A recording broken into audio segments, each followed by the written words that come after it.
पर ही सपा को वोट दिया जाएगा, लालजी वर्मा ही जीतेंगे। अच्छा, 6 बार लालजी वर्मा विधायक रह चुके हैं, तो जैसे मुस्लिम जो समाज है और ब्राह्मण समाज है, तो आपको क्या लगता है कि इस समाज से वोट मिलेगा? हाँ भैया, सभी समाज को यहाँ माहौल सबसे बेस्ट सपा का है, लालजी वर्मा नमस्कार, का। हम इस समय अम्बेडकर नगर में हैं। यहाँ पे 25 को चुनाव है और यहाँ पे 2 पार्टियाँ हैं। एक पार्टी जो है लालजी वर्मा सपा से हैं और दूसरी तरफ भाजपा से जो है रितेश पांडे हैं। तो दोनों तरफ टक्कर की लड़ाई है और जो है लालजी वर्मा कुर्मी समाज से हैं जो कि 6 बार विधायक रह चुके हैं। रितेश पांडे बसपा से जो है भाजपा में शामिल हुए हैं। तो यहाँ कुर्मी समाज के कुछ लोग हैं, जानते माहौल है। हाँ भैया, सपा का माहौल है, यहाँ पर ही सपा को वोट दिया जाएगा, लालजी वर्मा ही जीतेंगे। अच्छा, 6 बार लालजी वर्मा विधायक रह चुके हैं, तो जैसे मुस्लिम जो समाज है और ब्राह्मण समाज है, तो आपको क्या लगता है कि इस समाज से वोट मिलेगा? हाँ भैया, सभी समाज से वोट मिलेगा। और रितेश पांडे?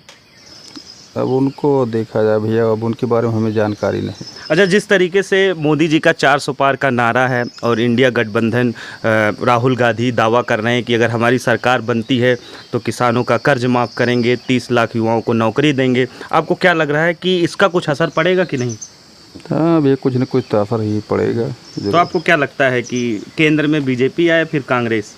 नहीं, कांग्रेस आने का संभावना है पूरा। बीजेपी में कुछ काम आप बताइए जो आपको लगा हो। किसानों के लिए 2000 रुपये दे रहे हैं और इसके बाद 5 किलो राशन फ्री दे रहे हैं। 10 किलो भैया, जैसे ये खाद है किसानों का, इसमें देखो मतलब 50 किलो था, अब 50 किलो से 45 किलो, 45 किलो से भी फिर भी 40 किलो पर आ गया है। तो इससे किसान नाराज़ हैं और ये साढ़ की वजह से। क्या नाम भैया? क्या नाम है भैया? आप ये एसपी वर्मा। अच्छा, क्या माहौल है यहाँ पे?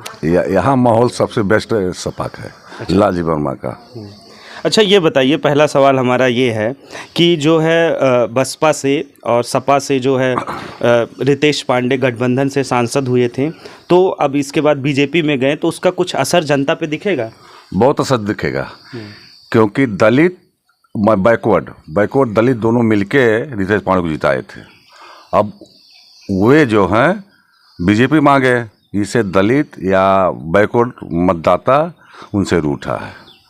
रही बात सपा की, सपा के लालजी वर्मा जो हैं वो ज़मीनी नेता हैं, धरती पुत्र माने जाते हैं, विकासशील पुत्र हैं, 30 साल के विधायक हैं और सबसे ज़्यादा उपलब्धियां उनकी ये है कि अम्बेडकर नगर में उन्होंने मेडिकल कॉलेज लाया है।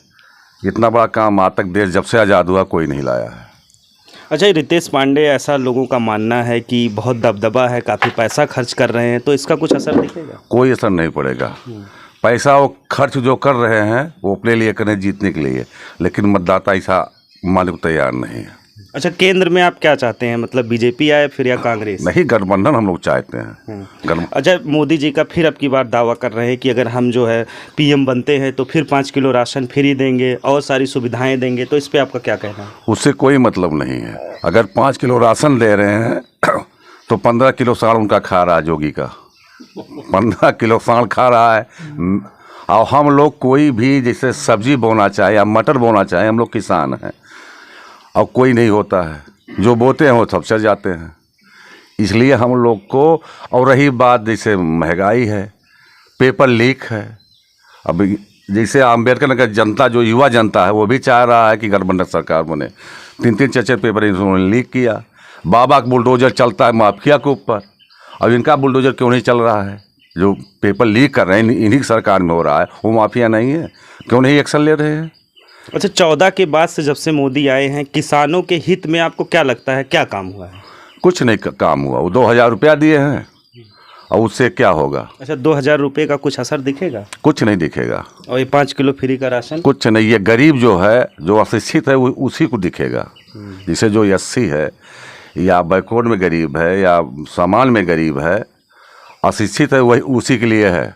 बकिया शिक्षित के लिए कोई मानी नहीं। अच्छा, ये 370 हटा, राम मंदिर बना, फिर सीए लागू हुआ, तो इसका कुछ असर दिखेगा चुनाव? असर नहीं दिखेगा। काम सही हुआ है। 370 अगर हटा है तो वहाँ के जनता के लिए फ़ायदा हुआ है, वो तो काम सही है।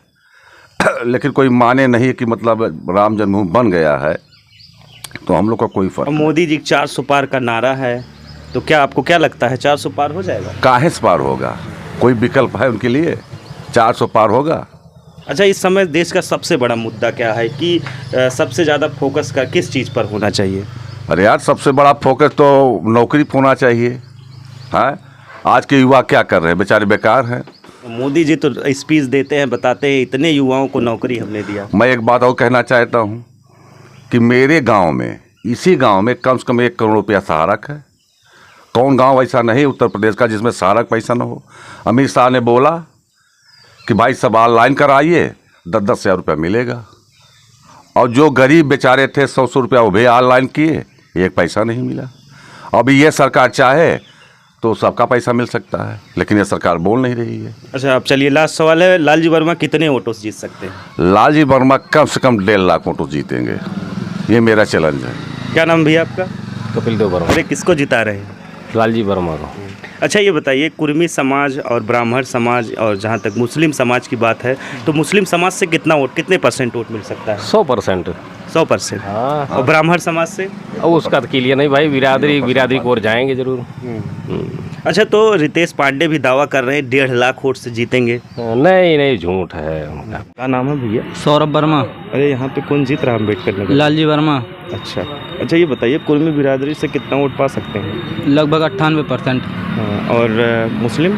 मुस्लिम 95। अच्छा, ये बताइए, जो रितेश पांडे हैं पहले जो है बसपा में थे, फिर जो है बीजेपी में आ गए, तो यहाँ जनता है का कुछ फर्क दिखेगा कि नहीं? ये सब दल बदलू हैं, जहाँ पे जो पाते हैं वहीं पे निकल जाते हैं। अच्छा, लालजी वर्मा आपको लग रहा है कितने वोटों से जीत सकते हैं? लगभग 2 लाख प्लस। अच्छा, अभी कल अखिलेश यादव आए थे शिव बाबा में जी। तो कैसा भीड़ था, क्या लग रहा था? बहुत भीड़ था, सरसों फेंकने की जगह नहीं थी। लालजी वर्मा का पल्ला भारी है। अरे ऐसा तो नहीं, ये लिए हैं फिर? नहीं, आम जनता के हिसाब से हम बोल रहे हैं। नहीं, जैसे ये लिए हैं, इस सपक कर रहे हैं प्रचार, ऐसा तो नहीं बीजेपी की तरफ चले जाएंगे? नहीं, ऐसा नहीं है। अब की जनता का रुझान दिख रहा है। राम सुभग वर्मा। अरे किसको जिता रहे हैं अम्बेडकर नगर? किसको सांसद बनाएंगे? लालजी वर्मा। हाँ। और रितेश पांडे क्या मामला है? रितेश पांडे का कुछ पता नहीं चला। अच्छा, ये बताइए कि जो मोदी जी 400 का नारा दे रहे हैं, तो क्या है, कुछ असर दिखेगा इसका? इसका कुछ असर नहीं दिख रहा है कहीं भी। और ये जो राशन फ्री उरी बांट रहे हैं, ये इसका सबका कुछ रहे, सब का विचार है कि सरकार बदलो, हर हाल में सरकार बदलो। अच्छा, तो क्या लगता है कि लालजी वर्मा कितने वोट से जीतेंगे? कितने क्या, उसकी गिनती ही नहीं है कितना वोट से जीत सकते अच्छा, बहुत लोग का मानना है कि ये रितेश पांडे बाहुबली है, बहुत पैसा खर्च कर दे रहे हैं। तो पैसे से कुछ नहीं होता। जिसको देना होता है वोट बिना पैसे के देता है, पैसे से कुछ नहीं होता। पैसे बस दो। क्या नाम है भैया? अंकुर पटेल। अरे किसको जिता रहे हैं? साइकिल को और किसको? अच्छा, क्या लग रहा है टक्कर में है लालजी वर्मा? लालजी वर्मा की टक्कर में कोई है ही नहीं है, सीधी बात तो है। रितेश पांडे भी दावा कर रहे हैं 1 लाख वोट से जीतेंगे। कहने दो, उससे ज्यादा गड्ढे में जाएंगे, देख लेना। अच्छा, अखिलेश यादव अभी कल आए थे तो क्या? अरे भैया, जिन पूछा इतना भीड़ रहा के सरसों फेंक देता, जमीन में गिरत। हाँ। अच्छा, मोदी जी 400 पार का नारा जो सिस्टम तो मजाक करते हैं और का 400 खाली कहे ताई बात है, 4 टुपाइयाँ बहुत बाय। उनका मानना है कि अगर 24 में PM बनते हैं फिर 5 किलो राशन फ्री देंगे। तो राशन कहाँ करब? गए से 1000 पार हुई बात है, राशन फ्री दे के कहाँ करब? खाना कहाँ बनी? तो आपको क्या लगता है बीजेपी कितना सीट पाएगी? 100 के अंदर रह जाइए हमें लागत भाई। तो कांग्रेस तो चांपी अब की चीज तो यही चारों को ना। अच्छा, और का चलिए लास्ट सवाल, तो आपको क्या लग रहा है लालजी वर्मा कितने वोटों से जीतेंगे? गिनती है ना अब है, जान ही ना पाई है कि कितना ज्यादा वोट पाई है। हाँ। अच्छा, ये ठाकुर और ब्राह्मण से कुछ वोट मिलेगा कि नहीं? हाँ, 30% से कम ना